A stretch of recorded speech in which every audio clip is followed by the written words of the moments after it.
كليان كلمياني كلمية وغردا كليان كلمية وغردا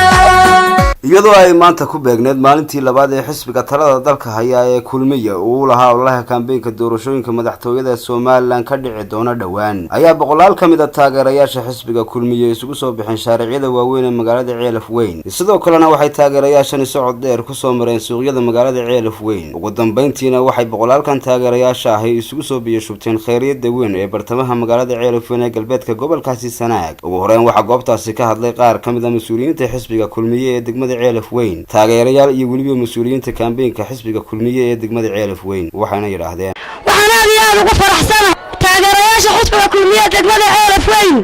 ee soo bandhigay xamaasadii diiranaantii firfircoonidii iyo qiiradii wadaninimo ay xisbigooda kulmiye waayeen ma aha mid maanta naga muuqday waa mid aynu markaynu ururka ahayn iyo markaynu xukuumadda noqonay iyo maantaynu xukuumaddii labaad ku wareegayno waa mid taxanay ma ahayd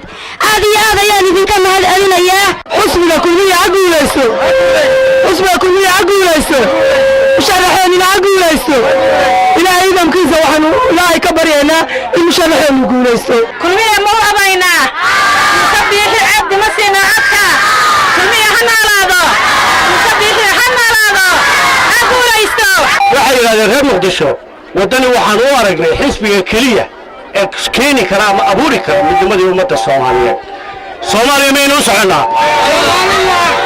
Soomaaliland bay nahay xisbiga kulmiye hanaalaado madaxweyne Axmed Maxamed Siyaay hanaalaado gudoomiye musabiixi cabdi hanaalaado waxaan rajaynaynaa inuu guuleysano xisbigeenu waxa uu wadaa mujaahid dalkan xaq badan ku leh garasho badan u leh ka soo joogay safarkii sano ugu dambeeyay wixii ka dhacayba ogaa kaasaynu doonaynaa kaasaa Ceelaf Weyn yaqaana kaasaa dal baahida Ceelaf Weyn og doonay guusha soo raac maanta guusha muuqata Ceelaf Weyn iyo cududan maanta xisbiga kulmiye waxa weeye waa cadceeda soo saabka lagu qaran karay xalay shirar goosgoosa magaalada Ceelaf Weyn ka socday waxaan leeyahay walaalkay xirta xaaji cali xasan ma xalay meesha ku sugnaa codka weydiistan laakiin ummadda hadhaarin waa ummad muslimiin dhaarta ka daa laakiin codka waad weydiisan kartaa waa magaaladaadii Soomaaliland ha noolaato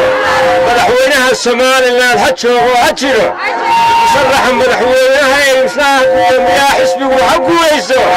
xisbiga kulmiye ha guulayso ugu dambeyntiina waxa munaasabadaas lagu soo dhaweeyay kana hadlay taageerayaal culculus oo ka soo digarogtay xisbiga mucaaradka ah ee wadani isla markaana si toos ah ugu soo biiray maanta xisbiga talada dalka haya ee kulmiye Axmed Mursal Askar TV-ga caalamiga Universal Ceelaf